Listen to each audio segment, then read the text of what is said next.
Hi friends, காலையில் டிஃபனும் மத்தியானம் லஞ்சும் உங்களுக்கு ஆல்ரெடி வீடியோ போட்டுட்டேன். இப்போ காலையில் என்ன பிரேக்ஃபாஸ்ட் சாப்பிட்றேன்னா பாருங்கள்.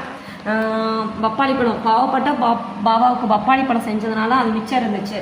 அதுக்கப்புறம் கொஞ்சம் ஒயிட் ரைஸு அதுவும் மிச்சம் இருந்துச்சு, அது கொஞ்சம். அது கூட இப்போது இது என்ன சுண்டலும் பொரியல் கொஞ்சம் மிச்சம் இருந்துச்சு.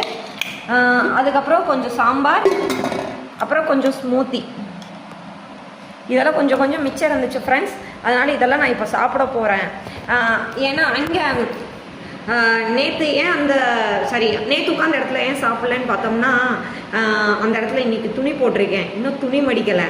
அதனால தான் துணி மடித்ததுக்கப்புறம் தான் அந்த பெட்டில் உட்காந்து சாப்பிட முடியும். அதனால தான் இன்றைக்கி கீழே உட்காந்து சாப்பிட்றேன். வீடியோ போட டைம் இருக்குது, துணி மடிக்க டைம் இல்லையான்னு நினைப்பீங்க. ஆனால் வீடியோ போடுறது ஈஸி, துணி மடிக்கிறது கொஞ்சம் கஷ்டம். அப்புறம் உங்கள் வீட்டில் என்ன டிஃபன்னு சொல்லுங்கள் ஃப்ரெண்ட்ஸ். சாம்பார் இது வந்து திருநெல்வேலி அரைச்சி விட்ட சாம்பார் ஃப்ரெண்ட்ஸ். இதுவுமே நான் யூடியூப் பார்த்து தான் செஞ்சேன்.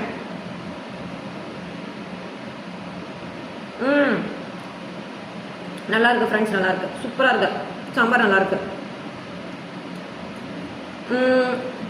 முட்டைக்கோஸ் பொரியலில் உளுந்து கொஞ்சம் கடலைப்பருப்பு போட்டு செஞ்சேன், அதுவுமே நல்லா இருக்கு. அப்புறம் கொஞ்சம் சுண்டல். ஸ்மூத்தி காலையிலே டேஸ்ட் பண்ணிட்டேன் ஃப்ரெண்ட்ஸ், அது நல்லாயிருக்கு. ஏன்னா அதில் ஏதாவது நம்ம போட்டது கம்மியாக இருந்துச்சுன்னா அதில் கொஞ்சம் லைட்டாக சர்க்கரை போட்டுக்கலாம், இல்லைன்னா ஒரு பேஷமில் கூட போட்டுக்கலாம்ல. அதனால் காலையிலே டேஸ்ட் பண்ணிட்டேன்.